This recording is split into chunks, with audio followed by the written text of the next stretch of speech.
Doctor Sumanth, நான் லக்ஷ்மி உங்கள்கிட்ட வரேன். நிறைய நீங்கள் பேசுவீங்க, எனக்கு தெரியும், தொடர்ச்சியாக பார்த்துட்டே இருக்கீங்க. சுமந்த், உங்கள் பாயிண்ட் ஆஃப் வியூனா எப்படி பார்க்குறீங்க இந்த சிக்கல்களை? இது ஒரு இன்டர்னலாக நடக்கக்கூடிய பவர் ஸ்ட்ரகிள் அப்படின்னு பார்க்கணுமா, இல்லை அது ஒரு கூட்டணி மற்ற எல்லா சார்ந்து நடக்கக்கூடிய விஷயம்னு பார்க்கணும்?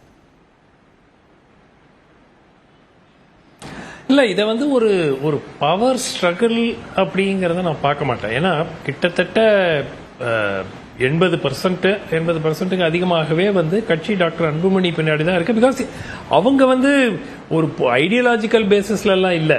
அவர் தான் எதிர்காலம் அப்படிங்கிற, அவர் அடுத்த தலைமுறை எதிர்காலம் அப்படிங்கிற ஒரு பேசிஸ்ல, பிளஸ் மருத்துவர் ஐயாவுக்கு 86-87 வயது ஆகிறது அப்படிங்கிற பேசிஸ்ல அவங்க டாக்டர் அன்புமணி பின்னாடி நிற்கிறாங்க.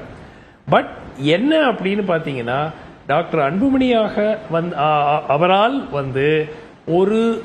ஒரு வின்னிங் அலையன்ஸ், ஒரு காலகட்டத்தில் என்ன சொல்லுவாங்க, பாமக எந்த கூட்டணியில் இருக்கோ அந்த கூட்டணி ஜெயிக்கும்னு.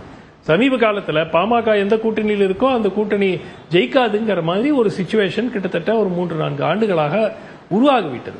ஸோ இப்போ அதற்கு பலர் டாக்டர் அன்புமணியை கையை காட்டுறாங்க.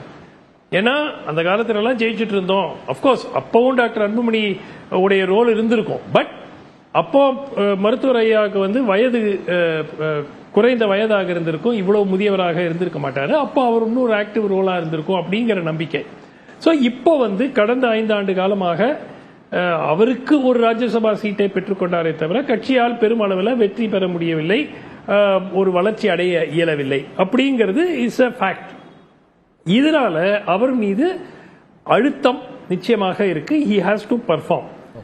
ஆனால் பெரும்பாலான மக்கள் இந்த 2 சாய்ஸ் இருக்கும்போது, பெரியவரா சின்னவரான்னு பார்க்கும்போது சின்னவர் பின்னாடி அவங்க அணிதிரண்டு நிற்கிறாங்க. முக்கியமாக கூட்டணி அப்படின்னு போகும்போது வாட் ஆர் தி ஆப்ஷன்ஸ்? இப்போ மிக ஒரு 15 வருஷம் 10 வருஷம் முன்னாடி பாமக இல்லாமல் ஒரு 25 தொகுதிகளில் எந்த கட்சியாலும் வெற்றி பெற முடியாது. பாமக எந்த பக்கம் போகுதோ அந்த கூட்டணி தான் ஜெயிக்கும். ஆனால் சமீப காலமாக பாமக ஆதரவு இருக்கக்கூடிய இடங்களிலும் அது நடக்கவில்லை. சோ மிகப்பெரிய ஒரு கவுண்டர் போலரைசேஷன் வருகிறது.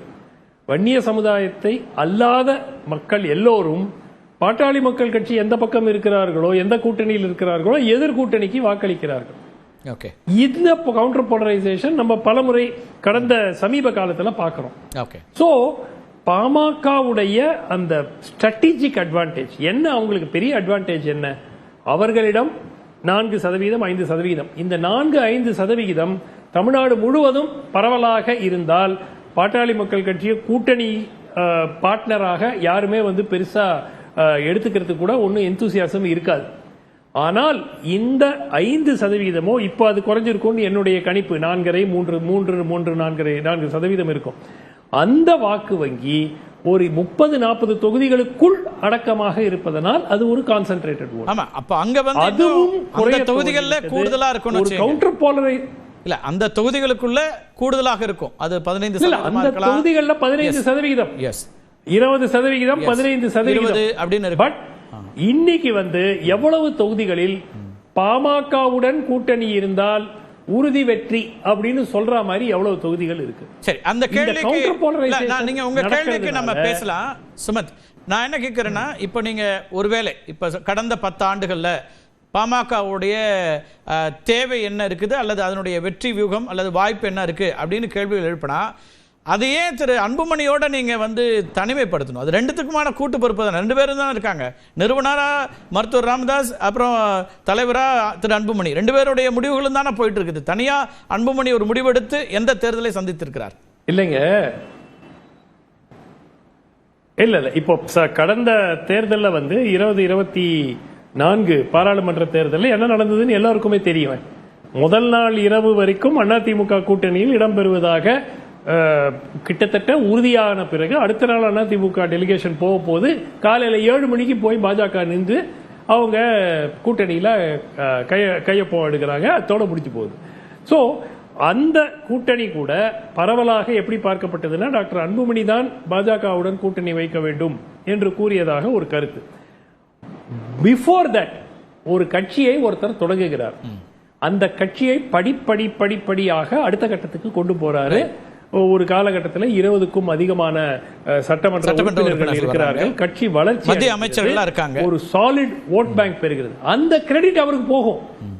எது இல்ல அதான் மத்திய அமைச்சர்கள் வரைக்கும் கட்சி வளர்ச்சிங்கிறது இருந்துச்சு, அதுல மாற்று இல்ல.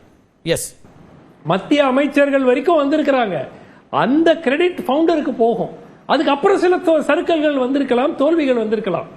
பட் அன்புமணி அவர்கள் மட்டும் நின்று சாதித்தது அப்படின்னு பாத்தீங்கன்னா உங்களுடைய சரி, ஒரு யூனியன் மினிஸ்டரா இருந்தாரு, அப்போ ஆன்டி ஸ்மோக்கிங் பண்ணாரு, WHO இருந்து அவார்டு வாங்கினாரு, எல்லாம் ஓகே அது. But as a political leader அவர் தந்தை இல்லாமல் இவர் மட்டும் சாதித்ததுன்னு ஒரு 4 விஷயம் சொல்லுங்க. சோ உங்களுக்கு பிளேம் என்ன ஆகுதுன்னா, டாக்டர் ராமதாஸ் ஐயா அவர்கள் வயது ஆக ஆக அவருடைய ரோல் கம்மி, சின்னவர் தான் பாத்துக்கிறாரு கட்சியை அப்படிங்கிற ஃபீலிங் வரும்போது, அப்ப தோல்விகள் வரும்போது யார் மேல ஃபிங்கர் பாயிண்ட் பண்ணும்? டாக்டர் அன்புமணி மேல. அதுதான் இப்போ வந்து அவர் வந்து ஒரு 2 தேர்தல்ல கட்சி. எஸ், இல்ல அதனாலதான் திரு அன்புமணி ஒரு உறுதியான முடிவு எடுக்க வேண்டிய ஒரு இடத்துக்கு வர்றாரு. இன்னொன்னு, டாக்டர் அன்புமணி வந்த பிறகு நீங்க மத்திய அமைச்சராக இருந்த போது அவர் எடுத்த நடவடிக்கைகள் அல்லது அவர் உருவாக்கிய ஒரு பர்செப்ஷன் இருக்குல்ல, பாட்டாளி மக்கள் கட்சிங்கிற ஒரு கட்சிக்கான ஒரு பிம்பம், அதுக்கு முன்னாடி அதுக்கு பின்னாடியே ஒரு மாற்றம் இருக்குல்ல. இவர் வந்து ஒரு அதை அதுக்கு ஒரு இலைத்தன்மை கூட கொடுத்தாருன்னு சொல்லலாம். டாக்டர் அன்புமணி அவருக்கு அப்படி ஒரு லீடர்ஷிப் அப்படின்னும் போது மக்கள் மத்தியில் அதுக்கு ஒரு தனி ஒரு பர்செப்ஷனும் வரதானே செஞ்சிச்சு. அதை வெறும் ஒரு சின்ன ஒரு வட்டத்துக்குள்ள அடைக்க முடியாதுங்கிற இடத்துக்கு நகர்த்திட்டு வரலையா அவரு?